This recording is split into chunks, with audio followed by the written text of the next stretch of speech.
Assalamualaikum warahmatullahi wabarakatuh.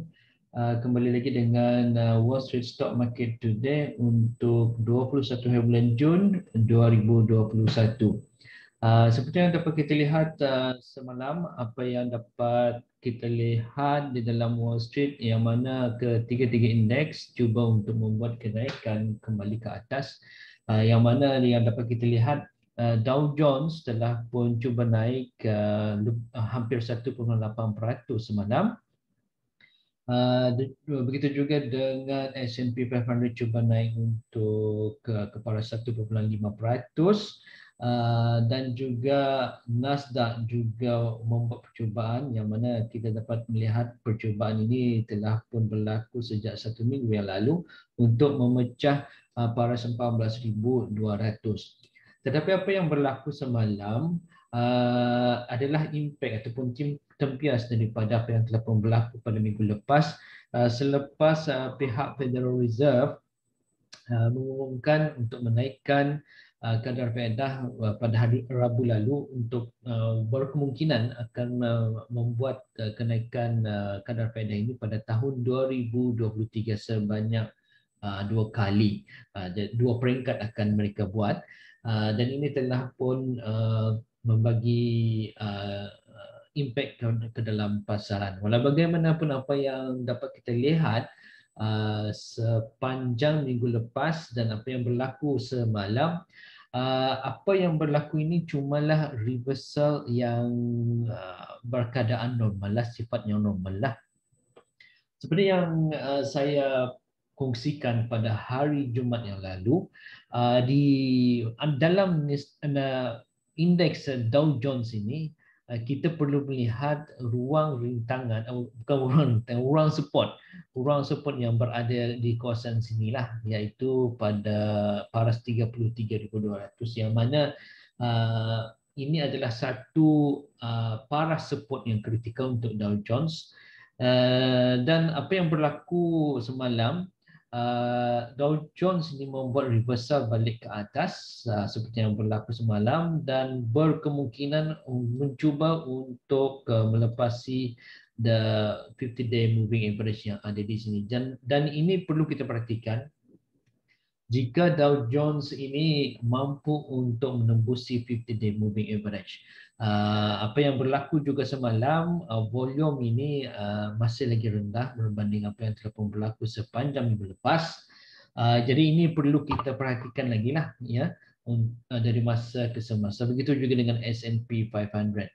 Apa yang dapat kita lihat, segala downturn ataupun correction yang berlaku ini cumalah bersifat normal, dan yang dapat kita lihat di sini, S&P 500 membuat rotation selepas dia menyentuh dan tutup di bawah 50-day moving average, dan pada ketika ini telah pun membuat kenaikan lah semalam, ya, dan cuba untuk melepasi ruang rintangan yang ada di sini, iaitu di sekitar yang the previous peak around 4,200 lah, 4,200. So ini yang perlu kita lihat untuk kita kembali semula untuk membuat sebarang pembelian baru di dalam pasaran saham.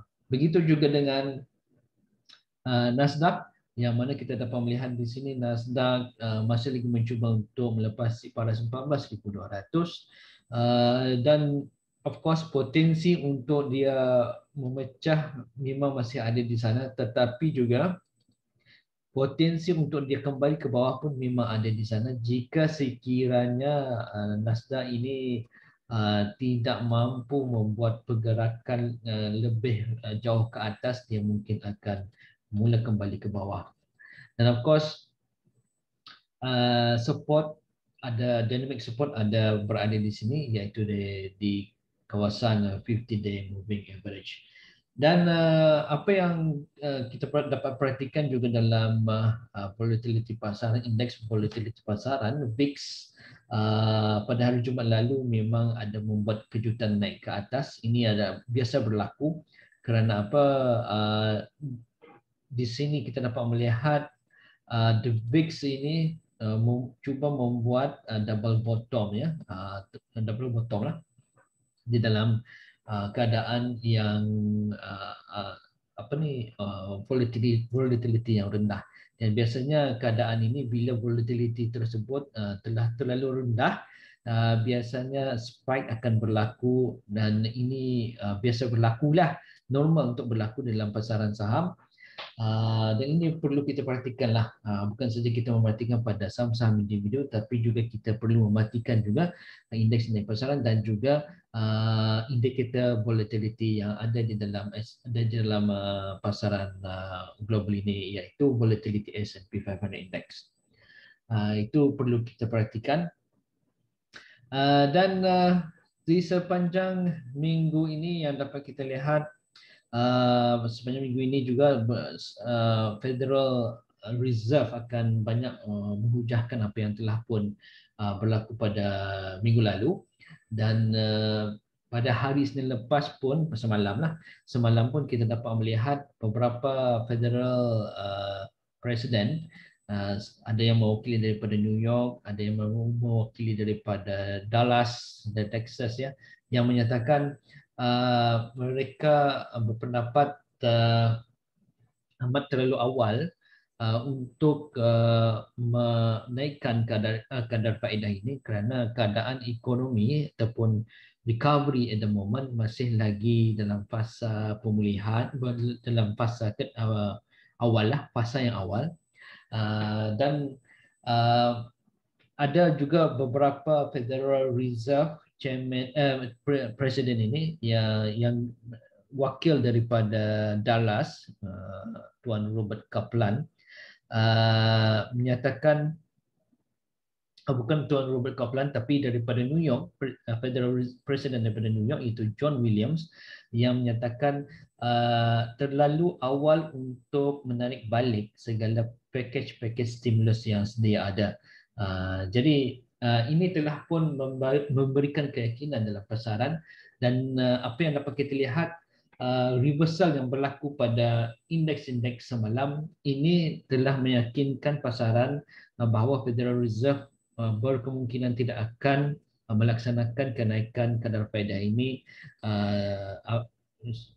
yang terlalu awal lah, kerana ada desas-desus yang menyatakan kadar faedah ini berkemungkinan besar akan juga dilaksanakan pada awal tahun depan. Tetapi dengan keadaan ekonomi yang ada pada masa ini, beberapa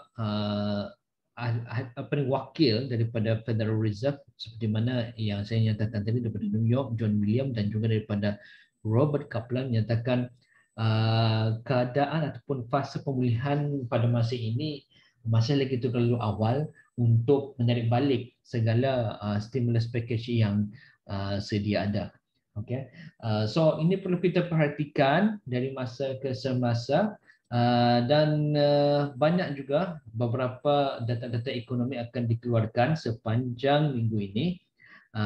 Yang dapat kita lihat di sini existing home sales, dan of course pada malam ini nanti Federal Chairman Powell juga akan membuat kenyataan lagi mengenai apa yang rumusan lah ataupun tindakan selanjutnya Federal Reserve untuk apa yang strategi yang akan mereka buat sepanjang suku yang seterusnya dan sepanjang tahun ini.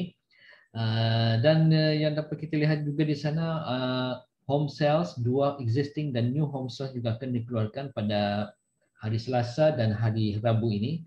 Begitu juga dengan crude oil inventories, dan GDP ini juga amat penting untuk kita lihat, dan kesemua data-data ini akan mampu menggerakkan pasaran dan setentunya akan boleh mempengaruhi VIX ini juga, dan of course kesemua pasaran lah. Tetapi walau bagaimanapun, apa yang berlaku juga semalam, walaupun banyak yang kita lihat penurunan dan volatility ini, tetapi pasaran saham ini, kalau kita lihat secara terperinci lah, melalui data-data yang eksklusif lah, data-data yang ada, yang dapat kita lihat di New York Stock Exchange, nisbah winners to losers ini ialah 3-1 lah, 3-1 lah, winners to losers. Meaning to say, ini berarti pasaran masih lagi positif dan masih lagi dikawal oleh bull lah. Uh, ya bullish, ya, bullish participant lah. Okay. Dan di Nasdaq juga yang seperti yang dapat kita lihat, the winners and losers ini masih lagi tinggi nisbah dia, iaitu 7 to 5 lah, 7 to 5. So meaning to say bullish participant is still in control di dalam market tersebut. Dan apa yang telah pun berlaku seperti yang saya nyatakan awal tadi, apa yang telah pun berlaku dalam pasaran cumalah correction yang bersifat normal sahaja, dan bukanlah market crash ataupun major correction yang akan berlaku seperti mana yang dapat kita lihat di dalam beberapa news channel dan juga social media. So itu saja perkongsian saya untuk kali ini, dan kalau saya lihat pun saham yang telah pun dikeluarkan oleh CNBC semalam seperti Pershing Square Tontine Holdings, ini adalah saham yang dibuat oleh Bill Ackman dalam spek. Tetapi masih lagi dalam keadaan fasa yang menurun lah at the moment, dan tidak ada karakter yang menarik dalam saham ini, walaupun saham ini patuh syarat, tetapi ia baru saja di IPO-kan pada September tahun lalu. Kadang ini karakter ataupun chart pattern pada masa ini bagi saya um, tidak memberikan saya apa-apa gambaran yang positif lah. Mungkin yang hanya positif ialah saham ini mendapati ruang support di $21 ini, dan sedang berkemungkinan untuk membuat kenaikan ke atas. Tetapi again, saya tidak begitu yakinlah dengan saham ini buat sementara waktu, until saham ini membuat sesuatu yang lebih memberancangkanlah bagi saya dan menarik minat saya lah. Dan I think dari segi fundamental pun saham ini masih lagi terlalu awal untuk kita lihat ataupun simpan di dalam watchlist. Okey, itu saja perkongsian saya untuk kali ini, dan insyaAllah saya akan berkongsi dengan tuan-tuan dan puan-puan tentang perkembangan di Wall Street yang akan berlaku pada hari Selasa ini, insyaAllah. Dan itu saja, dan Assalamualaikum warahmatullahi wabarakatuh. Dan jumpa lagi di masa yang akan datang insyaAllah esok ya.